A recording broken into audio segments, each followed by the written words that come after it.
Cuba lihat dah, ya, tak kiralah dia peringkat kebangsaan ke apa, nampak dah, peringkat mana pun, walaupun dalam dunia ni masih lagi nak mencari hukum hak lain. Sedangkan Allah telah letak hukum.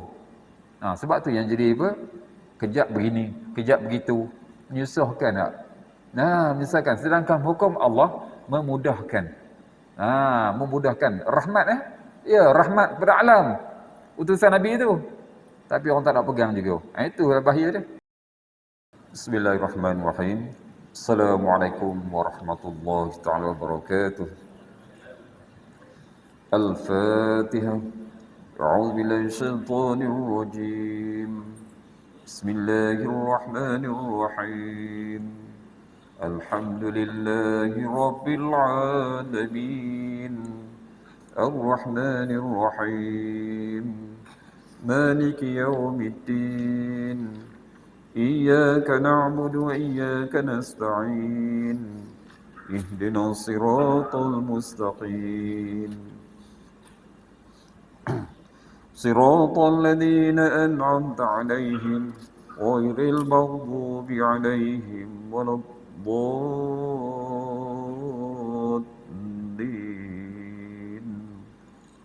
Amin. Bismillahirrahmanirrahim. Alhamdulillahirabbil alamin. Wa bihi nasta'inuhu wa nu'minu bihi wa natawakkalu 'alaihi wa na'udzu billahi min shururi anfusina wa min sayyiati a'malina. May yahdihillahu fala mudilla lahu wa may yudlil fala hadiya lahu. Asyhadu an la ilaha illallah wahdahu la syarika lahu wa asyhadu anna Muhammadan 'abduhu wa rasuluh. Rabbi shrah li sadri wa yassir li amri wahlul 'uqdatam min lisani yafqahu qawli. Subhanaka la ilma lana illa ma 'allamtana innaka antal alimul hakim.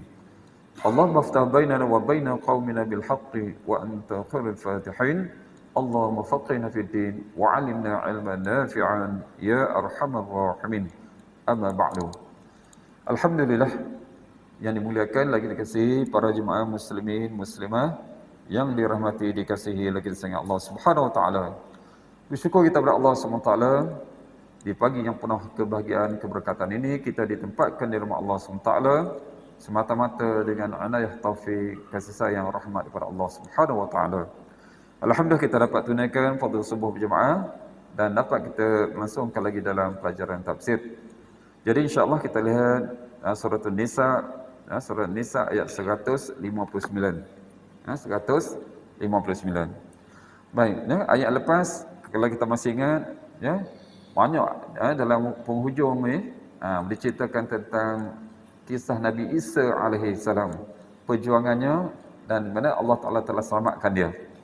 Dalam ayat lepas kita telah bahaskan Nabi Isa alaihi salam, dia bukan mati tapi dia diangkat dia angkat ke langit. Tapi dalam bentuk apa? Atau macam orang pengsan. Bukan kata macam kita sekarang yang sedar sebab Allah sebut ayat Quran yang lain, inni mutawaffika. Mutawaffi ni asalnya mati tapi maksud dia Allah Taala tidurkan dia. Lalu diangkatkan dia. Di mana peristiwa itu berlaku dalam rumah tempat yang duduk itu bersama dengan pengikut yang dikenal sebagai Hawariyin. Ada pendapat mengatakan mereka itu sebanyak 12 orang je. Tak ramai 12 orang. Baik, ini pun kita masih lagi rentetan daripada peristiwa tersebut. Kita tengok insya-Allah ayat 159 dan kemudian kita akan lihat sikit sebanyak tentang sifat Nabi Isa AS melalui pandangan yang hadis yang diutarakan oleh baginda sallallahu alaihi wasallam. Jadi kita lihat ayat yang ke-159 A'udzu billahi minasy syaithanir rajim. Wa in min ahlil kitab illa la yu'minanna bihi qabla mautih wa yawmal qiyamati yakunu 'alaihim shahida. Baik, jadi Allah jelaskan wa in min ahlil kitab, tidak ada seorang pun daripada ahli kitab. Tu. Yang maksud di sini adalah ahli kitab yang kita kenal sebagai puak Nasara puak Nasara. Sebab yang sebelum itu yang dikenal sebagai puak Yahudi itu mereka daripada zaman Nabi Musa alaihi salam. Dan kemudian pada zaman Nabi Isa tercetus pula satu kumpulan yang dikenal sebagai Nasara. Tapi sebenarnya selalu galur daripada puak dia juga. Baik. Jadi Allah jelaskan tidak ada seorang pun daripada ahli kitab illa la yu'minanna bihi qabla mautih, kecuali akan beriman kepadanya, itu kepada Nabi Isa AS sebelum kematiannya. Baik, kematian maksudkan sini adalah iaitu setelah mereka diturun ke dunia. Itu pada apa? Pada hampir pada kiamat dah. Tu seperti dalam cerita yang lepas tu. Jadi ini saya tak nak panjangkanlah. Wa yaumal qiyamati yakunu alaihim syahida, dan di hari kiamat nanti Nabi Isa itu akan menjadi saksi terhadap mereka. Saksi ini maknanya siapa sebenarnya yang beriman dan siapa yang tak beriman itu. Sebabnya kalau kita lihat daripada golongan Hawariyin itu hanya beberapa orang saja, sedikit saja. Dan sebagian lain tu mereka mengakui bersekongkol dengan puak-puak Yahudi untuk bunuh Nabi Isa alaihi salam. Jadi keimanan mereka itu akan disaksikan oleh Nabi Isa alaihi salam. Dan sebenarnya Nabi SAW pun akan menjadi saksi juga kepada kita nanti. Seperti mana Nabi-Nabi yang lain akan menjadi saksi ke atas umat mereka nanti. Baik. Jadi di sini ada juga daripada Imam As-Sabuni rahimahullah taala yang dimaksudkan Nabi Isa menjadi saksi ke atas mereka, iaitu pendustaan mereka. Satu pendustaan mereka. Yang keduanya adalah kerana pengakuan mereka, dakwah mereka, Nabi Isa itu adalah anak Allah. Nabi Isa itu anak Allah. Dan Nabi Isa ni akan menjadi saksi. Itu hanyalah pendustaan yang direka-rekakan oleh umatnya itu. Baik. Jadi insya-Allah kita lihat pada renungan pada hadis untuk kita lihat kenal sikit sebanyak hal yang berkaitan dengan sifat Nabi Isa alaihi salam. Baik, hadis daripada Abdul Rahman bin Adam daripada Abu Hurairah radhiyallahu anhu. Fa idza ra'aitumuhu fa'rifuhu rajulun marbu'un ila al-hamrati wal bayadi alaihi saubani mumassarani ka'anna ra'sahu yaqturu wa in lam yusibhu balalun. Baik, Nabi kata apabila kamu melihatnya maka kenalilah. Sebab Nabi begini bukan masa zaman Nabi. Hadis ini ditinggalkan sebagai pusaka untuk umat akhir zaman. Apabila kamu melihatnya maka kenalilah dia adalah seorang lelaki-lelaki yang berperawakan sedang. Jadi maknanya jadi makna tak kata terlalu tinggi, tak terlalu rendah. Berkulit putih kemerah-merahan. Tu yang lebih kita kata apa? Macam kita merah jambu tu. Baik, dia memakai dua helai kain yang berwarna kekuning-kuningan, seakan-akan di kepalanya menitis air walaupun tidak basah. Iaitu kiasan tentang diri dia tu kebersihan dan keelokan yang ada pada dirinya tadi. Baik, dalam hadis daripada Nawas bin Sam'an pula disebut fayanzilu 'indal manaratil bayda'i syarqiyyah Dimashqa baina mahrudataini wadi'an kaffaihi 'ala ajnihatin malakaini idza ta'ta'a ra'sahu qatara wa idza rafa'ahu tahaddara minhu jummanun kal-lu'lu'i fala yahallu likafirin yajidu riha nafsihi illa mata wa nafsuhu yantahi haitsu yantahi tarfuhu. Baik, jadi dalam hadis lain daripada Nawas bin Sam'an ada Nabi SAW sebut beliau akan turun di Menara Putih seluar timur kota Damaskus, Damsyik di Syria. Kalau Damaskus ni di Syria nanti. Beliau menggunakan dua helai kain yang berwarna kekuning-kuningan dengan meletakkan kedua tapak tangannya pada sayap dua malaikat. Jika menundukkan kepalanya seakan menitis air darinya. Nampak rambut dia cantik, comel tu. Jika menundukkan kepalanya seakan menitis air darinya, dan jika mengangkat kepalanya seakan berjatuhan darinya butiran mutiara. Nampaknya rambut yang hitam, yang ikal, Tidak dihalalkan bagi seorang kafir pun untuk mendapat bau nafasnya. Tak boleh bau nafas dia. Baik, dan seandainya mendapatkannya maka ia pasti akan mati. Tak boleh. Mereka tak boleh hidup tak bau Nabi Isa tu. Dan nafasnya itu sejauh pandangan matanya. Subhanallah. Jauh tak? Baik, Imam Bukhari dan Imam Muslim meriwayatkan kepada Abu Hurairah, dia berkata, Rasulullah SAW pada malam Isra' Mi'raj Dah. Kata Rasul bersabda, aku bertemu dengan Nabi Musa alaihissalam. Kemudian beliau menyebut sifat-sifatnya. Iaitu sifat Nabi Isa yang akan turun pada akhir zaman.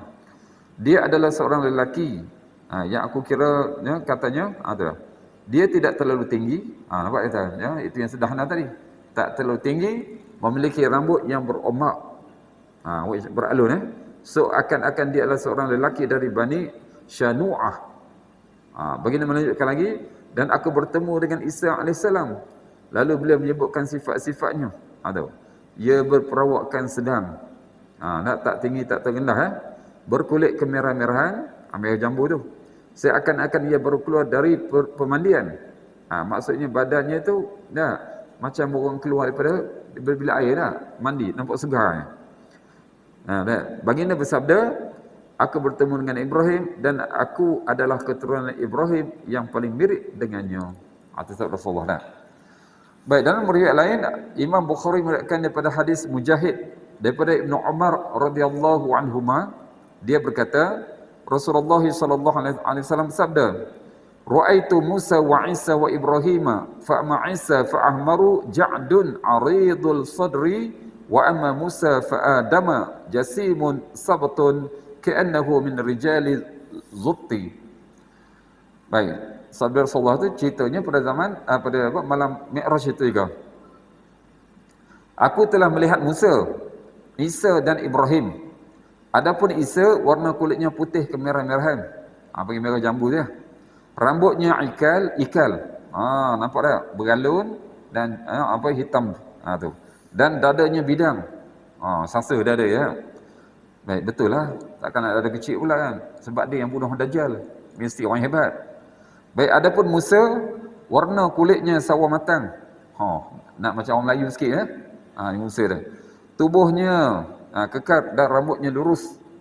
Rambut lurus ya. Kalau yang tadi tu rambut beralun sikit. Kelihatannya mirip dengan lelaki bersuku Dhutti. Itu negara.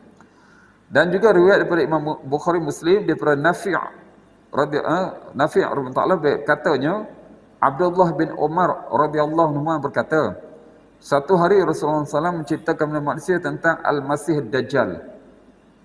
Dajjal lah. Ya. Sabda baginda, baik, inna Allah laysa bi'a'wara ala innal masih ad-dajjal a'waral 'ainil yumna ka'anna 'ainahu 'indabatun tafiyatun. Sesungguhnya Allah Taala tidak buta sebelah. Sebab Dajjal ni akan mengaku sebagai Tuhan dia. Tu Nabi kata Allah Taala tidak buta sebelah. Ketahuilah, sedangkan Al-Masih ad-Dajjal matanya yang sebelah kanan buta. Matanya mirip buah anggur yang menonjol. Ni macam buah anggur lah yang nak terkeluar tu. Itu mata Dajjal. Baik, kalau kita ingat Isa, Nabi Isa juga dikenali sebagai Al-Masih. Dajjal juga sebagai Al-Masih. Adakah sama? Jawapannya tidak. Jawapan tidak ya. Okey. Nabi Isa Al-Masih itu makna yang diselaputi dengan keberkatan. Yang diselubungi dengan keberkatan, itu masih bagi ataupun masih bagi Nabi Isa AS. Baik, adapun masih bagi Dajjal yang benar mamsuh, iaitu yang dihapuskan matanya. Sebab dia mata sebelah ya. Mata sebelah, mata kabur dia. Itu beza dia lah masih tadi. Dengar bunyi itu sama tapi makna lain. Baik, dalam riwayat Muslim daripada Ibnu Umar radhiyallahu anhu, wa arani Allahu 'inda al-Ka'bati fil manam wa idza rajulun adamu ka'asani ma tara min udmi rijali tadribu lammatuhu baina mankibaihi rajul sya'ri yaqturu ra'sahu ma'an wadi'an yadayhi 'ala mankibai rajulaini wa huwa yatufu bil baiti faqultu man hadha qalu wal masih ibn maryam. Summa ra'aitu wara'ahu rajulan ja'dan qatatan a'wara al-'ainil yumna ka'ashbahi man ra'aitu bibni qatanin wadi'an yadayhi 'ala mankibai rajulin yatufu bil baiti faqultu man hadha qaulul Masih Dajjal. Baik, ini cerita Ibn Umar. Katanya Allah memperlihatkan kepadaku dalam mimpi. Mimpi dia sebab di mimpi di mana? Di sisi Kaabah. Dekat Kaabah tu, tertidur kan. Baik, seorang lelaki berkulit sawo matang. Dia nampak seorang lelaki yang berkulit sawo matang. Baik, sebab baik warna sawo matang yang dimiliki seorang lelaki. Baik, rambutnya ikal dan tergerai sampai kedua bahunya. Mana berjuntai sampai kedua bahunya. Seolah-olah ada butiran air yang menitis dari rambutnya. Dia meletakkan kedua tangannya dan pada bahu dua orang lelaki. Dia mengerjakan tawaf di Baitullah. Aku bertanya, itu dah mimpi dah. Siapakah dia? Mereka mengatakan Al-Masih putra Maryam, maksud Nabi Isa. Kemudian aku melihat di belakangnya ada seorang lelaki yang berambut kerinting dan mata sebelah kanannya buta. Aku lihat sangat mirip dengan Ibnu Qattan. Ibnu Qattan ni dia memang ada dalam hadis Mishkat ada cerita Ibnu Qattan ni dia adalah anak orang Yahudi.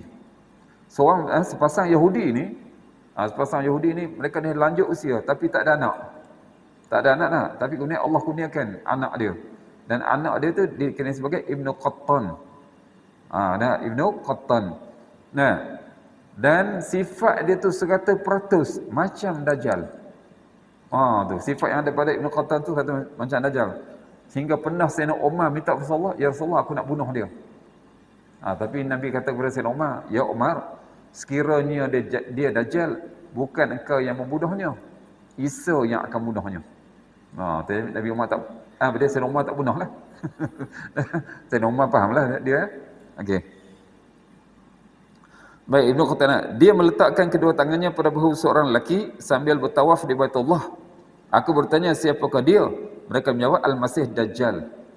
Okey, cuma saya nak bagi fahamlah. Sebab di sini ceritanya mimpi saja. Dia mimpi Nabi Isa tawaf, Dajjal tawaf. Baik. Itu saya kata mimpi. Adakah kebenaran? Jawapannya tidak. Sebab Dajjal tak boleh masuk tanah haram. Dajjal tak boleh masuk tanah haram. Itu kena tahu Itu cuma mimpi. Mungkin Allah tunjukkan kepada Ibnu Umar, tu. Maknanya ataupun dalam mimpi tu boleh lihat keadaan Nabi Isa dan juga Dajjal itu. Okey. Baik. Imam Bukhari diriwayatkan daripada Salim daripada bapaknya iaitu Ibnu Umar radhiyallahu anhu berkata, demi Allah, Rasulullah SAW tidak mengatakan bahawa kulit Isa itu putih kemerah-merahan. Akan tetapi beliau mengatakan, bainama ana naimun atufu bil ka'bati fa idza rajulun adamu sabtu sya'ri yatahada baina rajulaini yantifu ra'suhu ma'an aw yuhraqu ra'suhu ma'an faqultu man hadha faqalu banu maryam fadhahabtu altafitu fa idza rajulun ahmaru jasimun ja'lu ra'si a'waru 'ainihi al-yumna ka'anna 'ainahu 'inabatun tafiyah. Qultu man hadha? Qalu Dajjal wa aqrabun nasi bihi syabahan Ibnu Qattan. Baik, ini juga dah. Cerita yang hampir sama dah. Ketika aku tidur, aku bermimpi bertawaf di Kaabah. Tiba-tiba aku lihat seorang lelaki berkulit sawo matang, ikal rambutnya dipapah oleh dua orang lelaki, seolah-olah butiran air menitis dari rambutnya atau menitis dari kepalanya. Aku bertanya, siapakah dia? Mereka menjawab, putera Maryam. Itu Nabi Isa lah. Kemudian aku pergi dan melihat seorang lelaki yang berkulit kemerah-merahan, kekar tubuhnya, kerinting rambutnya, buta mata kanannya, seolah-olah terlihat seperti buah anggur yang menonjol. Aku bertanya, siapakah dia? Mereka menjawab, Ad-Dajjal. Dan orang yang paling mirip dengannya adalah Ibnu Qattan. Macam saya sebut tadi lebih kurang ya. Baik, Imam Zuhri mengatakan, dan Ibnu Qattan adalah seorang lelaki daripada suku Khuza'ah, yang sudah meninggal itu pada zaman jahiliah dulu. Okey. Baik, kalau kita ingat itulah sifat sikit sebanyak yang ada pada Nabi Isa alaihissalam.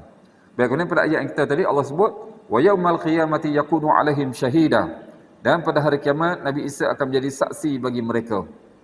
Kata Imam Qatadah maknanya ia akan menjadi saksi ke atas mereka bahawa dia telah menyampaikan risalah daripada Allah kepada mereka. Tu maksudnya dia telah sampaikan apa yang dia sampaikan. Dan meletakkan peribaratan hanya kepada Allah. Maknanya bukan yang daripada Nasara selepas Nabi Isa tak ada tu, maka mereka nampak ada puak dia yang terbahagi pada tiga, ingat dulu tak? Ada yang menganggap Nabi Isa itu anak Tuhan. Ada yang menganggap sebagai Tuhan. Ada yang tidak menganggap, bukan anak Tuhan dan bukan Tuhan. Itu yang puak-puak yang selamat. Dua puak lagi tak selamat lagi. Jadi semua ni akan disaksikan oleh Nabi Isa AS nanti ya. Dia telah sampaikan benda yang hak, benda yang betul. Dan mereka yang hak lain tu yang ditinggalkan, mereka yang buat bid'ah, yang telah merosakkan ibadat dan juga tauhid kepada Allah Subhanahu Wa Taala. Dan ada apa itu? Ini seperti mana kita lihat, seperti Allah cerita dalam surah Maidah dan surah ayat 116 hingga 118 iaitu tentang apa yang dia akan beritakan oleh Nabi Isa AS. Dan ingatlah ketika Allah berfirman, "Hai Isa putera Maryam, adakah kamu mengatakan kepada manusia, jadikanlah aku dan ibuku dua orang Tuhan selain Allah." Dari Quran. Dan itulah akan Allah Ta'ala dialogkan dengan Nabi Isa untuk membebaskan Nabi Isa nanti pada hari kiamat. Nabi Isa menjawab, "Maha suci engkau, tidaklah patut bagiku mengatakan apa yang bukan hak aku untuk mengatakannya. Jika aku pernah mengatakannya, maka tentu engkau telah mengetahuinya." Kalau beritahu, ya Allah, engkau mengetahui apa yang ada pada diriku dan aku tidak mengetahui apa yang ada pada dirimu. Sesungguhnya engkau maha mengetahui perkara yang ghaib. Aku tidak pernah mengatakan kepada mereka kecuali apa yang engkau perintahkan kepada aku mengatakannya, iaitu beribadatlah hanya kepada Tuhan, hanya kepada Allah, Tuhanku dan Tuhanmu. Dan adalah aku menjadi saksi terhadap mereka. Selama aku berada di antara mereka. Mana sebelum diangkat itu ya jadi saksi. Maka setelah engkau wafatkan, wafat dia kan mati, maksud angkat aku, engkaulah yang mengawasi mereka. Dan engkau adalah maha menyaksikan atas segala sesuatu. Jika engkau menyiksa mereka, maka sesungguhnya mereka adalah hamba-hambamu. Dan jika engkau mengampuni mereka, maka engkaulah yang maha perkasa lagi maha bijaksana. Itulah dialog yang Allah ceritakan, itu yang akan berlaku nanti antara Allah Ta'ala dengan Nabi Isa. Bahawa Allah nak bebaskan Nabi Isa daripada tumahan daripada puak Nasara yang datang sekarang namanya Kristian. Nak tolak belaka puak ni semuanya puak yang sesat. Puak yang sesat belaka itu. Okey. Baik tu habis hal kita yang berkaitan dengan apa? Cerita yang Nabi Isa tadi. Baik dan kemudian kita lihat pula sebabnya mereka ni juga daripada puak Yahudi. Atau macam bisa daripada Yahudi juga. Dan kemudian Allah ceritakan di antaranya juga Allah Ta'ala mengharamkan atas puak-puak Yahudi disebabkan kezaliman mereka. InsyaAllah kita lihat pada ayat yang seterusnya. Ayat seterusnya, ayat yang 160. فَبِظُلْمٍ مِّنَ الَّذِينَ هَادُوا حَرَّمْنَا عَلَيْهِمْ طَيِّبَاتٍ أُحِلَّتْ لَهُمْ وَبِصَدِّهِمْ عَن سَبِيلِ اللَّهِ كَثِيرًا. Baik. Jadi dalam ayat ini maka Allah jelaskan فَبِظُلْمٍ, maka disebabkan kezaliman. Kezaliman siapa tu? Minal ladzina hadu, kezaliman orang-orang Yahudi. Haramna alaihim thayyibat, kami haramkan ke atas mereka memakan makanan yang baik-baik. Yang dahulunya halal bagi mereka, kemudian Allah haramkan, nak uji mereka. Wa bisaddihim an sabilin katsir, dan kerana mereka banyak menghalangi manusia dari jalan Allah. Ya betul tak? Sebab puak Yahudi ni mereka menyesatkan orang, menghalang orang daripada beriman kepada Allah Ta'ala. Dan pada zaman Nabi SAW, walaupun mereka ni bukan puak Arab, tapi mereka menghasut puak-puak Arab supaya berada dalam keadaan kafir dan keadaan syirik kepada Allah, jangan ikut Muhammad. Allah Akbar. Itu zaman Nabi kan, sedangkan mereka pun tak ikut. orang lain pun mereka tak pergi ikut. Tu dah. Baik, ini kalau orang yang faham bahasa Arab ni, masa dalam rakaat yang kedua tu saya baca tentang puak Yahudi tu. Yang tadi ya. Tentang puak Yahudi ada sebahagian dah. Okey. Jadi dalam ayat ini Allah Ta'ala menceritakan bahawa disebabkan kezaliman dan dosa besar yang dilakukan oleh orang Yahudi, maka Allah Ta'ala mengharamkan bagi mereka hal-hal yang baik yang dahulunya dihalalkan bagi mereka. Kena Allah haramkan tak? Baik, pengharaman ini ada ini ataupun bukan ataupun berterusan tapi bersifat apa? Qadari. Qadari itu maknanya Allah Subhanahu Wa Ta'ala Allah Ta'ala jadikan mereka ni sebab apa? Suka takwil kitab. Mereka takwil kitab mereka itu, ayat ni kata gitu. Mereka itu pergi lain pula. Menyeleweng. Dan merosakkan perkara-perkara yang sebelumnya halal bagi mereka. Jadi benda yang halal menjadi haram bagi mereka. Lalu mereka mengharamkan atas diri mereka, ada juga tak? Dan menyulitkan diri mereka sendiri, menyempitkan. Dan ada pula mereka berlebih-lebihan. Hak halal jadi haram, hak haram jadi halal pula. Dah. Baik. Itu yang bersifat qadari itu ketetapan daripada Allah ya. Dan juga mungkin bersifat syar'i. Itu Allah haramkan atas mereka dalam kitab Taurat. Ya, perkara-perkara yang sebelumnya halal bagi mereka. Ini kalau kita lihat samalah seperti mana surah Ali Imran.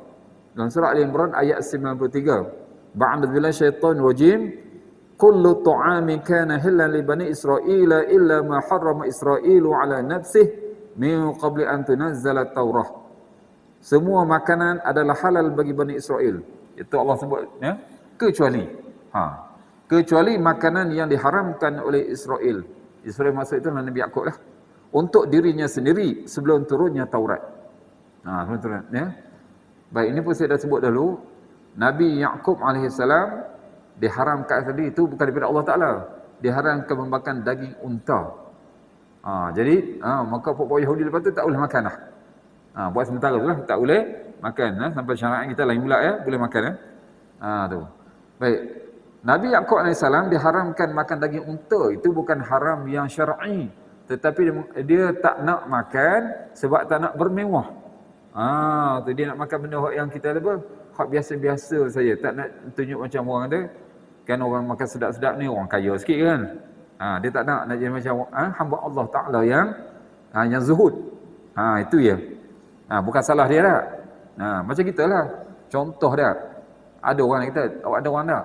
Kita makan ayam, ada orang tak makan ayam tak? Ada? Ya tak? Itu hak dia kan. Tapi bukan tak haram tu. Jangan pula dia tak nak makan, dia kata, tak boleh makan, itu haram. Itu tak boleh. Sebab dia mengharamkan yang halal. Itu tak boleh, itu berdosa. Ya? Orang lain nak makan tak apa. Okey, baik. Baik.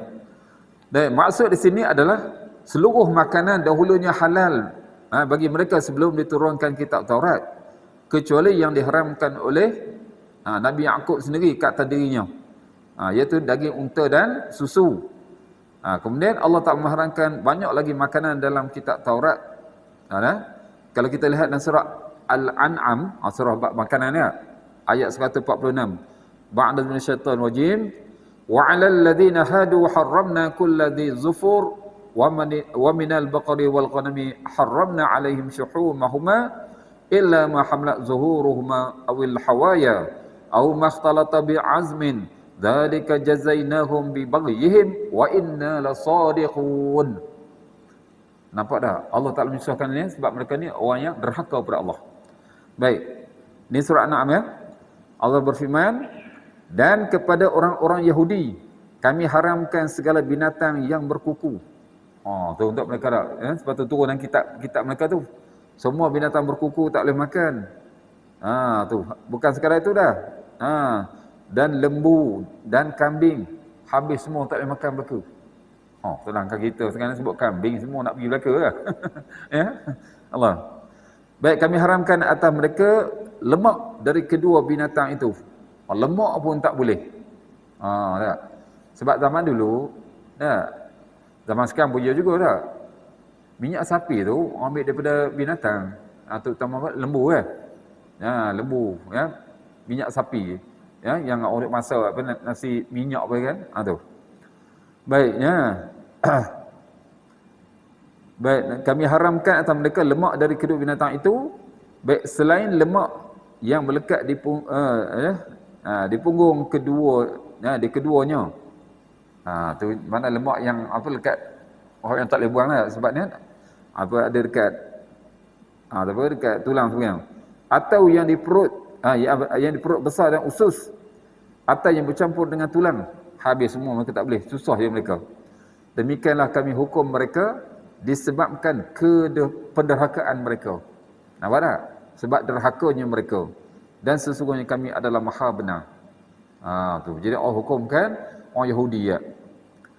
Baik, jadi maknanya Allah jelaskan sesungguhnya kami haramkan hal itu bagi mereka kerana mereka berhak menerimanya. Pengharaman tadi. Disebabkan penderhakaan mereka, perbuatan mereka yang melampaui batas dan menentang para rasul. Daripada dulu lagi, mana rasul mereka, daripada diri mereka sendiri, daripada kaum mereka sendiri. Cuba lihat Nabi Zakaria. Kemudian anaknya Nabi Yahya. Ini di antara dua nabi yang dibunuh. Siapa bunuh? Pok Yahudi sendiri. Okey tak ya? Okey tak? Sebab tu Allah sebut dalam ayat ini, fabidul minal ladzina hadu haramna alaihim thayyibatin uhillat lahum wa bisadhihim an sabilillahi katsira. Maka disebabkan kezaliman orang Yahudi, kami haramkan atas mereka memakan makanan yang baik-baik. Tadi lembu kambing yang dahulunya dihalalkan bagi mereka. Dulu Allah halal. Sebab apa? Kerana mereka banyak menghalangi manusia dari jalan Allah.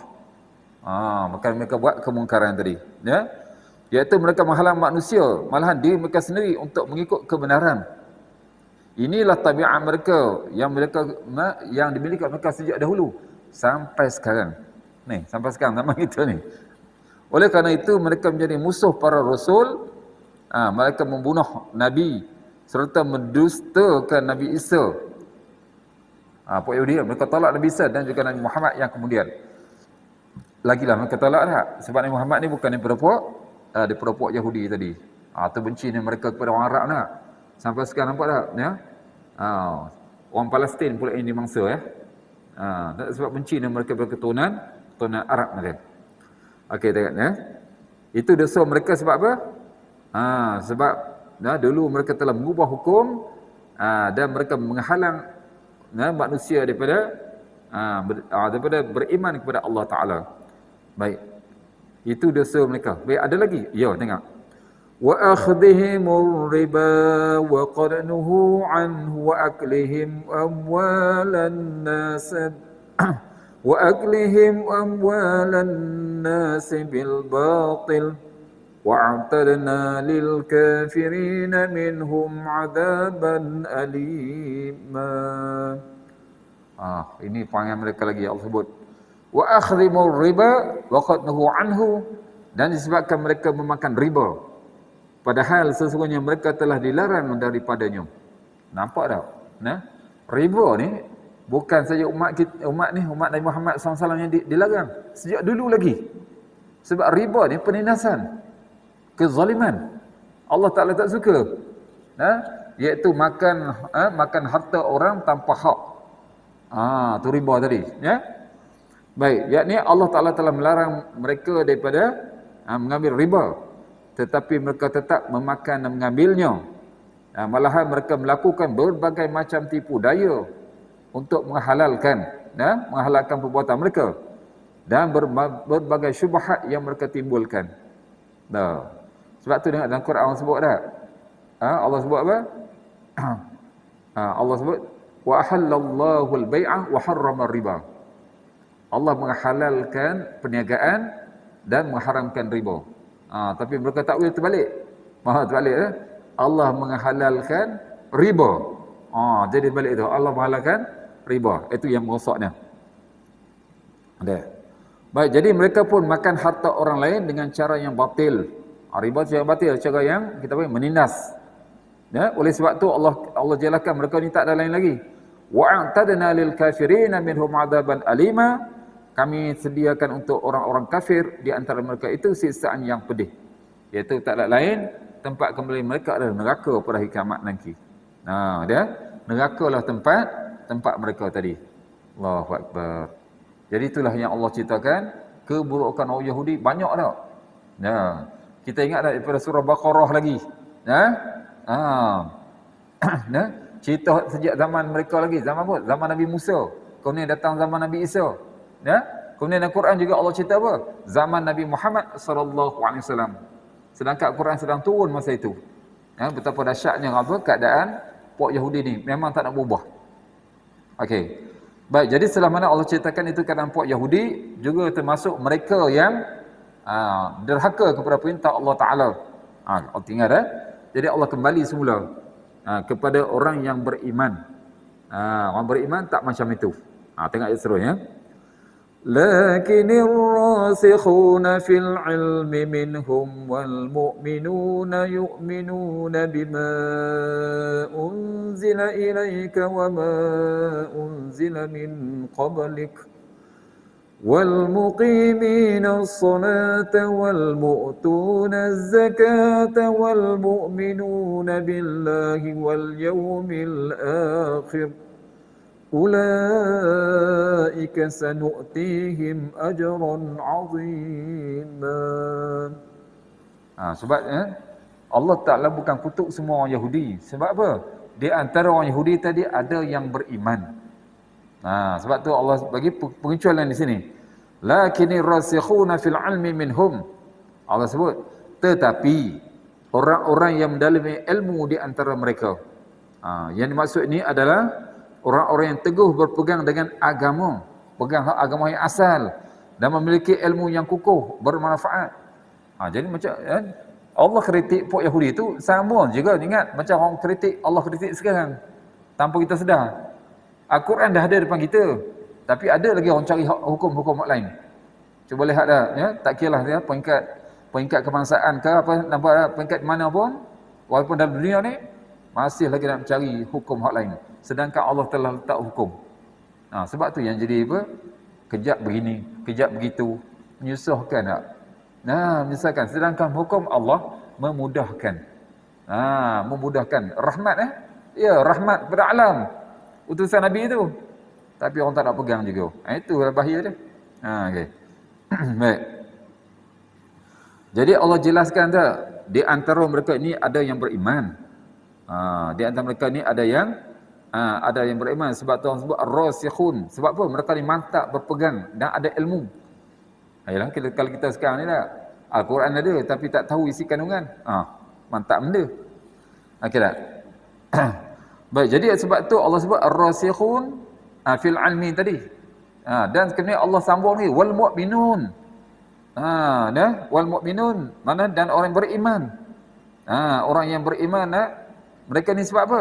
Yu'minuna bima unzila ilaik.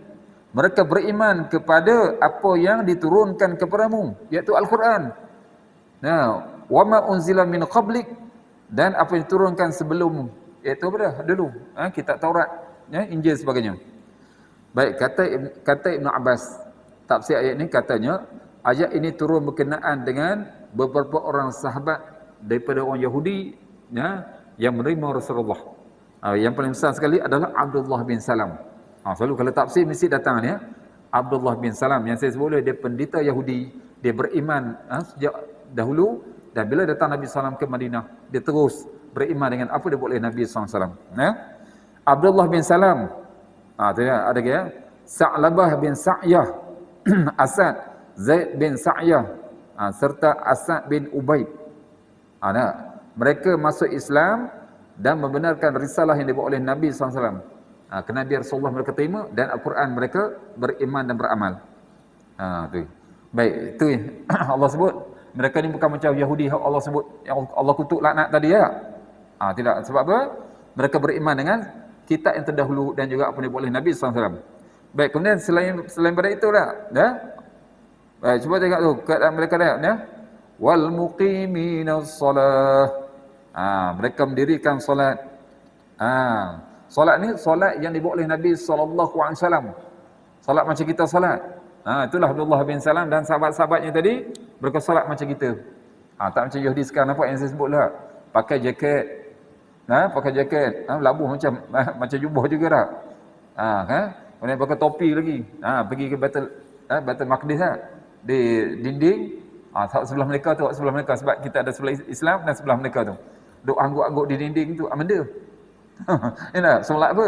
Tak, ni Allah sebut, mereka ni, ya, apa misalnya, mereka solat macam kita solat. Allahu Akbar. Baik, kemudian ada lagi. Wa mu'tunaz zakah. Dan orang-orang yang menunaikan zakat. Itulah Pak. Dan ini yang kata mereka ni berpegang dengan ajaran Islam. Iaitu mereka mengeluarkan zakat seperti yang dikenakan oleh Allah SWT. Tak kira zakat yang berbentuk bentuk harta dan sebagainya, dan bentuk zakat fitrah. Semuanya itu termasuk ini juga. Jadi orang yang macam ini juga termasuk je orang puji zaman sekarang. Mereka yang tunaikan solat, keluarkan zakat, sedekah, okey, dah tahu. Baik, kemudian wal mu'minuna billah. Sebenarnya wal mu'minuna billah, dan orang yang beriman kepada Allah, berpegang yakin dengan Allah tak? Wal yaumil akhir, dan hari kiamat. Okey, maknanya mereka membenarkan bahawa tidak ada Tuhan yang layak, yang berhak disembah kecuali Allah. Tauhidnya. Dan mereka beriman adanya hari kebangkitan setelah mati. Ada balasan lepas tu, ada untuk balasan baik dan buruk yang Allah sediakan. Baik untuk mereka apa? Inilah Allah beritahu. Ulaika sanu'tihim ajran 'azima. Alhamdulillah. Allah sebut mereka itu. Mereka itu. Siapa? Yang bersifat tadi. Ya apa? Yang mantap dalam ilmu. Hak yang zaman dulu termasuk zaman sekarang juga. Maknanya kena belajar ilmunya. Mereka yang beriman. Beriman hakikat dah. Kerana mereka beriman dengan Al-Quran, beriman dengan kitab yang terdahulu. Ya, kita juga beriman kitab terdahulu. Hanya sekadar itu je lah. Mereka yang mereka yang mendirikan salat, mengeluarkan zakat. Mereka beriman kepada Allah dan hari kiamat. Ini ulaika dah. Sanu'tihim ajran 'azima. Kami akan berikan kepada mereka pahala yang besar. Pahala yang besar ni semua ulama tak kata lain, iaitu syurga Allah Taala. Sebab itulah pahala yang paling besar. Maknanya ganjaran. Sebab tak ada perkara yang lebih besar daripada syurga Allah Subhanahu Taala. Sebab apa? Sebabnya tak putus-putus nikmatnya. Itu dia katakan besar. Hak zaman sekarang walaupun orang kata gaji besar, habis juga. Kereta besar, rosak juga. Rumah besar, untuh juga. Tengok ni yang terdekat di Morocco, Maghribi. Allahu Akbar. Allah uji ya. Gegaran 6.8 skala dia tak. Ramai mati. Tu duk cari lagi tu. Itu pun dah kalau semalam tu baru laporan 800 orang dah mati. 800 orang dah mati. Masih cari, masih mereka yakin ribuan orang. Lebih daripada 1000. Sebab gegaran sana menyebabkan bangunan-bangunan Nabi runtuh belaka. Sebab sana dia tak ada gegaran yang kita yang tadi. Dan dikatakan itu gegaran ini adalah selepas pada lebih pada 100 tahun. Lebih pada 100 tahun. Dulu pernah berlaku, tapi dalam 100 tahun dah tak pernah berlaku. Bila berlaku sekarang 6.8. Skala dah 6.8 je. Itu dah ramai dah. Allahu Akbar. Jadi ambil pengajaran lah. Walaupun kita kata kita ni Malaysia selamat. Siapa kita selamat? Hak Allah Ta'ala belaka tak? Bila-bila saja Allah Ta'ala boleh runtuhkan. Sebab tu orang hidup bangunan-bangunan tinggi kan. Tinggi sepatutnya lagi takut lah. Hak rendah runtuh, hak tinggi lagi lah runtuh. Jadi insyaAllah kita sekadar itu dahulu. Mudah-mudahan kita dapat pengajaran daripada ayat-ayat yang kita bahaskan pada pagi ini. Walaupun tadi cerita Nabi Isa pada hari sebentar tu, kemudian kembali semula kepada keburukan Yahudi, dan kita ambil hak akhir sekali tu. Bukan kita nak tiru orang Yahudi yang mana mereka ada kitab tapi mereka menolak kitab. Kita dah ada kitab Al-Quran. Sebab tu saya kata bukan sekadar baca saja. Kita kena membaca, kita kena faham, dan juga kita kena berusaha untuk amalkan. Itu adalah panduan perintah Allah Subhanahu Wa Taala. Mudah-mudahan kita Allah Taala permudahkan untuk jadikan panduan untuk kita amalkan dan dapat tawarkan kepada yang tiada sini. Walahuna aqulu qawli hadza astaghfirullah wa lakum wa billahi taufiq wal hidayah. Assalamualaikum warahmatullahi taala wabarakatuh. A'udzu billahi syaitanir rajim. Bismillahirrahmanirrahim. Ya arhamar rahimin ya masakin. Allahumma naskal khairan ma saraka ibadaka Muhammad sallallahu alaihi wasallam wa na'udzu bika min syarri ma sa'al Muhammad sallallahu alaihi wasallam. اللهم اجعل القرآن شفيعا لنا في الدنيا والآخرة واجعل لنا شفيعا في القبر وفي المحشر وفي الميزان في الصراط وادخلنا الجنة كالفصيح برحمة الرحمن. اللهم وفقنا لما تحب وترضى. اللهم زدنا علما نافعا وزدنا يقينا صادقا وزدنا عملا متقبلا عندك يا ارحم الراحمين. ربنا ظلمنا انفسنا وان لم تغفر لنا وترحمنا لنكن من الخاسرين. ربنا اتنا في الدنيا حسنه وفي الاخره حسنه وقنا عذاب النار. وصلى الله على سيدنا محمد وعلى اله وصحبه اجمعين والحمد لله رب العالمين. سبحان الله وبحمده سبحان الله وبحمدك اشهد ان لا اله الا انت استغفرك واتوب اليك. بسم الله الرحمن الرحيم والعصر إن الإنسان في خسر إلا الذين آمنوا وعملوا الصالحات وتواصوا بالحق وتواصوا بالصبر والله أعلم.